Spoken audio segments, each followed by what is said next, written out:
he called it, what he said, Stockholm syndrome. Mm-hmm. Like, that's wild, bro. I got that. Like, if I was to go to jail and carry men. Yo, bro, I want you to say that again, man, because I just was talking to the audience just now while you was calling back, man, telling, rebuttaling off of what you said about this syndrome. What is this syndrome called again? Stockholm syndrome. What is that? Explain to us. Recidivism rate. This is lower than the rate of returners. You get what I'm saying? There's a lot of guys, they go in and out of the youth house, the youth system, from getting in trouble at a young age, stealing bikes, stealing cars, all that frivolous stuff, toting a gun, all that to try to prove a point for Instagram and all the Twitter and TikTok, trying to get into these frivolous ass beasts that don't have nothing to do with nothing. Y'all killing each other, leaving y'all mothers out here sad, y'all little brothers out here to do the same thing, y'all little sisters out here to have babies by fuck niggas. Y'all niggas gotta tighten up. This shit ain't cool, man. You're right, everything you just said, but you still went over my question, bro. What is Stockholm syndrome? I need you to inform me, because I think Stockholm syndrome. Yeah. Stockholm syndrome is when you basically become content. You know, like when a slave was enslaved by them people and they get a chance to run and they don't even run. Exactly. That's what Stockholm syndrome is. And they don't run. Stockholm syndrome is it they don't run due to old age or are they mentally broken? What's the reason? It's a mental breakdown. Okay. I'm seeing guys, they 21 with Stockholm syndrome. A guy told me, and I'm not condoning this because I don't want to incriminate myself or anything, but a guy told me that he's an electrician around here. The guy, 30 years old. He said he was outside of the gates of the jail, and he's seeing the street, and he was like, "Oh, hold on, let me get the fuck back over here. I'm too far." I'm like, "What the fuck is wrong with you, bro?" And he's a house nigga. Yeah, that's crazy. That's real though. That's real. And he got life. Yeah, I hope y'all paying attention with this. Damn, this man got life. He doing electricity outside the gates of the jail. And he like, shit, I'm too close to the streets. Let me get back on the other side of this gate. And got life. Wow, I hope y'all hear it. I don't know. I might have took that street. Hey, listen, Shamor. I was out. I would have dealt with that on the further note. Yeah. I'm taking my chances. Like I ain't gonna lie, I got life. Cause listen, I'm just speaking about this, but because when you have a chance at freedom and you have the opportunity that he has to be able, he's working outside the gate, it's easy for somebody to correspond to pickup. That's where a pickup point. You know what I'm saying? I'm working out. Listen, we'll figure that out, man. Like shout out to Ameen Hurst, man. I like him for that one. Ameen wasn't playing no games. He slid across that floor. I was out with Ameen. I was in there rooting for Ameen, man. If I could ask somebody to pick him up and take him to Mexico, I was spinning that cold. Because you understand the severity of being locked in, because it's like the same thing every single day. This shit hurt, man. You gonna hear this is what you hear. You hear guys waking up like, oh, this guy think he cool. He got some new sneakers. Oh, we about to get clothes packers. Oh, when's commissary going on? Oh, they put us in the wrong rec yard. Oh, it's cold in the shower. These are the things that you hear on a daily basis. Yeah, it's the same things you hear every day. It drives me crazy. That's why I really get confined in my cell. I read the Suratul Al-Kahf. You know what I'm saying? Al-Kahf. You know what I'm saying? I confine myself to the cell, the cave. But let me ask you a question, Shamor. You think that's sane? I don't think that's sane either. I think it make you more crazy, because it made me more crazy. Like, I needed somebody to talk to. I told you I go to Talim class every day. I got a lot of motion going on in the jail. I move around, but as far as interacting with these guys and having frivolous conversations, I might as well come here and watch the news, pick up a book, get on the phone, talk to the outside. Yeah, I agree. I probably would do the same thing. I wouldn't even probably be conversating too much because now you can't really converse with these guys because we're not on the same. You're gonna be upon what they upon. Now your mental gonna be where theirs at. Just stuck inside the facility. Yeah. Your mind become trapped and locked in there. Yeah. You gotta better yourself, sharpen your tools, because you never know, the opportunity may present itself when you become free again. Yeah, I wrote an urban novel. I'm working on my second one. I'm trying to gain some income on that. I'm trying to focus on getting that published right now.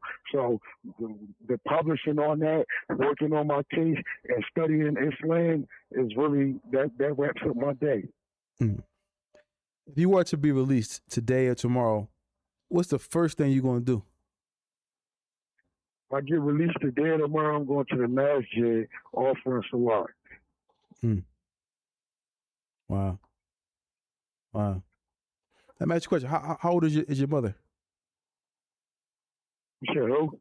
How old is your mother? My mother's 49. Mom, 49, man. I know you want to get out here for her. How has she been holding up since you've been in there? My mother's strong. She's a realtor. She's a broker. She's a loan officer. So my mother, she's strong. She's sturdy. My mother been my backbone. Honestly, I got a lot of the game from my mother. You get what I'm saying? So it's like my mom's strong. It definitely hurt her, but it's like she dealing with it. She putting up with it. Do you have any siblings? I got 3 siblings on my mom's side. My dad has a camaraderie of kids. I can't even really explain how many it is because he's definitely over 20. Your dad got over 20 kids? Yeah, absolutely. Wow. Well, let's speak about the siblings on your mom's side, because I'm assuming the siblings on your dad's side they spread out all over the place. You know what I'm saying? Not just one person having 20 kids. He just was out here just different states, different countries. Oh man! Shout out to him. Shout out to your dad, man.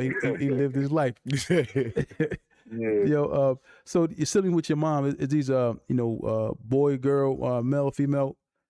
What's the ratio? It's me. I'm the oldest. It's my little brother Shaq. He got caught up in my indictment. He home though, and there's my little sister. How has your sentence affected them as far as your relationship with them? We're a tight knit family, so we definitely together. Like I treat my nephews like they my kids. You get what I'm saying? So I'm in tune with them. I vibe with the kids. I'm big on the youth, so it's like our relationship is definitely to the best that it could be. Yeah, man. And now you like I said, you sound like you kind of took this sentence or this time that you've been in there to kind of look at what's to come as far as what you want to do with your life if you have the opportunity to get out again. You're not trying to, just be trapped in the prison, what's that word again you said? What? Syndrome. Stockholm syndrome. Yeah, you don't want that. You're not trying to be a part of that because you see what it does. Because it's like people just walking in there just waiting to die. 2 questions I got for you, Shamar. I got 2 questions for you.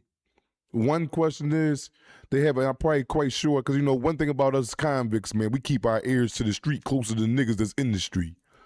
Absolutely. I know you probably heard the saying that's going around now, fuck the streets. You mean? That shit real, man. I'm mad that shit wasn't really being enforced when I was home. So how you feel about that statement, like when people say fuck the streets? This shit fucked up, man. This shit ain't right. Number one, telling is at an all-time high, and people was getting accepted. A nigga will tell on a murder, come home from jail, be low for 2 years, start selling weed, fuck a couple bitches, and be back accepted. Why would you want to be wrapped up in that? Yeah. And the next question is, I'm quite sure you because you told me you've been stabbed before, and I'm quite sure you've seen your fair share of violence thus far in prison. Now, I'm going to give you a hypothetical. If you were in an altercation, with another man, you and him arguing on the block or whatever, and it's getting there, or you could tell the argument is ready to get to y'all having to do combat together. I'm not even arguing with him, stabbing him in the face. Okay, hold up there. Before you like a dog at the bit, you ready to go. Hold up. Now, say y'all squash it, though. A lot of good men come break y'all up like, yo, it's a misunderstanding and this and that. All right, I'm just giving you a hypothetical scenario. Okay, you go and say, all right, it's squash, it's over. We had a little disagreement, but it's straight. You watching TV. Unbeknown to you, you don't know that dude still want to come get you. He still want to do some harm to you. But you watching TV, you not paying attention. He's coming at you. Would you rather him have a knife in his hand or that lock and sock? A knife. Tell me why you say it. Tell me why. This is a question that I ask everybody. Tell me why you say that knife instead of that lock and sock. Listen, that lock in the sock is crucial. That lock in the sock can knock you paralyzed. And if you get that, it knocks you out off the lock in the sock, it can stump you out and kill you. With the knife, he really got one good shot to really make it count. After that, you still got a chance to fight. I've been stabbed, I done stabbed, so I know I will go. That lock in the sock, if I get that, I'm a deadly man. And I ask everybody this question with people who know, because they playing with them locks and socks in there. I'm asking you. Yeah, them locking the socks is real. So I'm in a maximum security jail, so you're not getting your hands around no lock, but they real.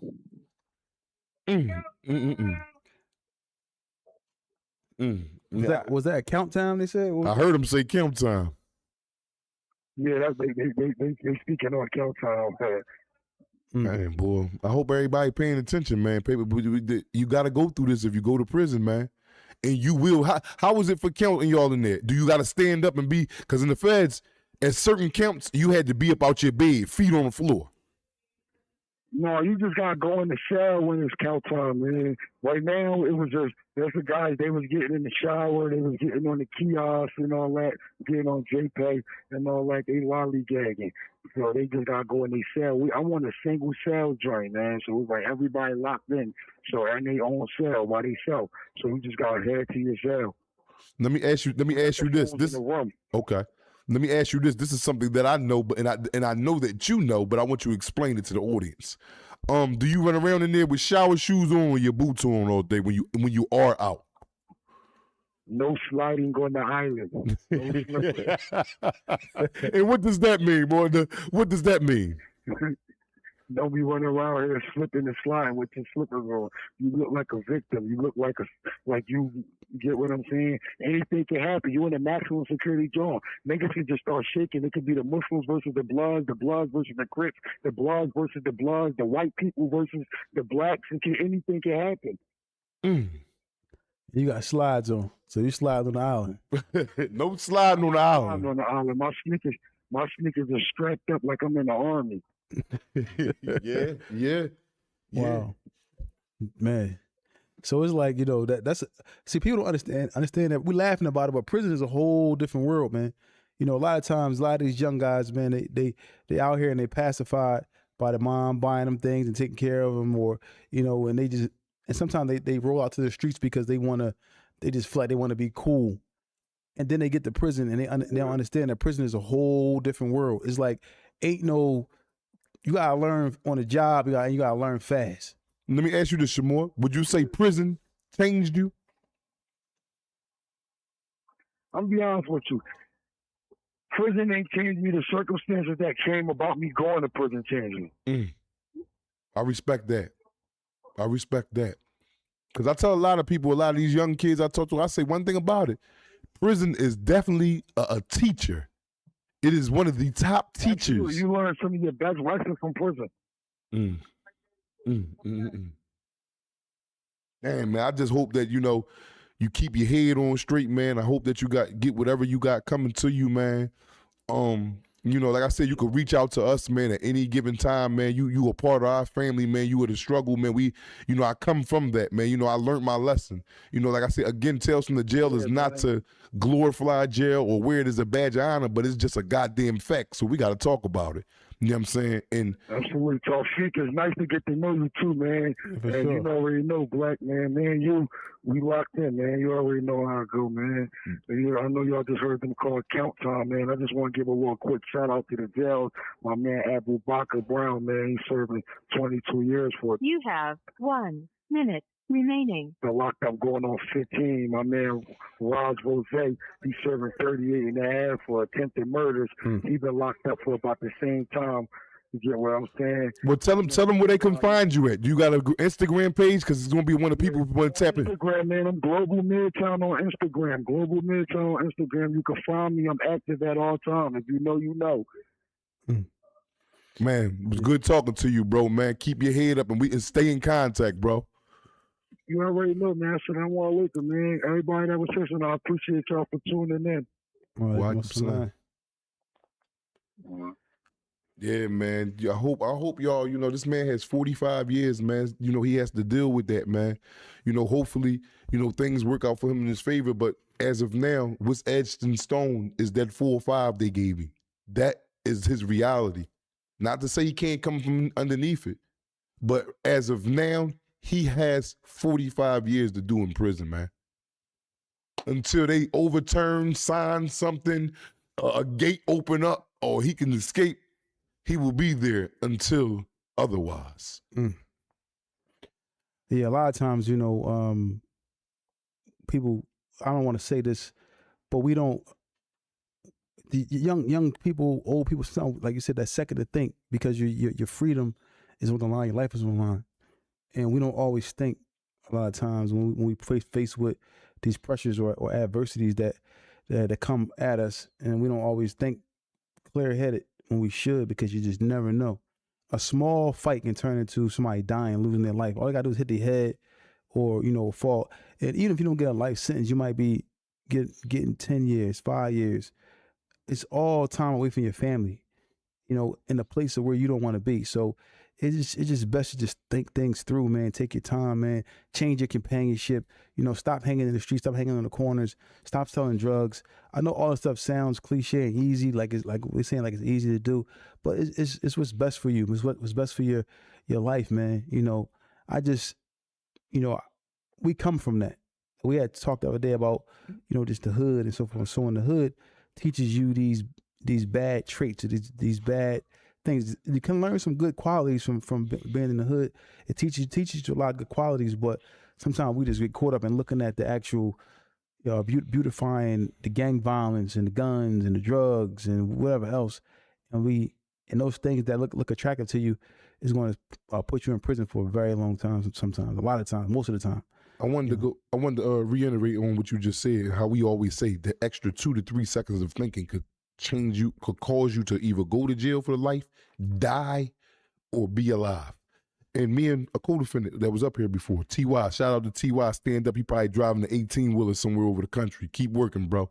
Bills got to be paid. But he said, man, we always, during the midst of our conversations, we bring up religion. And everybody, I'm Muslim, he's Muslim, and I'm not cramming Islam down your neck if you're not Muslim. I'm just giving you a scenario that happened with me. Everybody has their own religions. Peace to that. In Islam, with our messenger, with his Muhammad, he used to have the companions place rocks in their mouth, right? So before they talk, they would have to remove the rocks out of their mouth to talk on a topic, a conversation, or anything of that manner. But the reason for this is the time that it takes for you to remove them rocks from your mouth, it's time for you to think on what you was ready to say instead of just blurting it out. You're not giving yourself time at all. You're not giving yourself no time to think on what you want to say or how you may want to react. That's why I always pump 2 to 3 seconds extra. Give yourself 5 seconds. I guarantee you will come up with, whether it be wrong or right, you will come up with a whole nother idea. Yeah. I guarantee you. Yeah, but because, situations and scenarios, man, you're going to be tested. You're going to be tested with situations that are going to come your way. And you just got to prepare. And the best way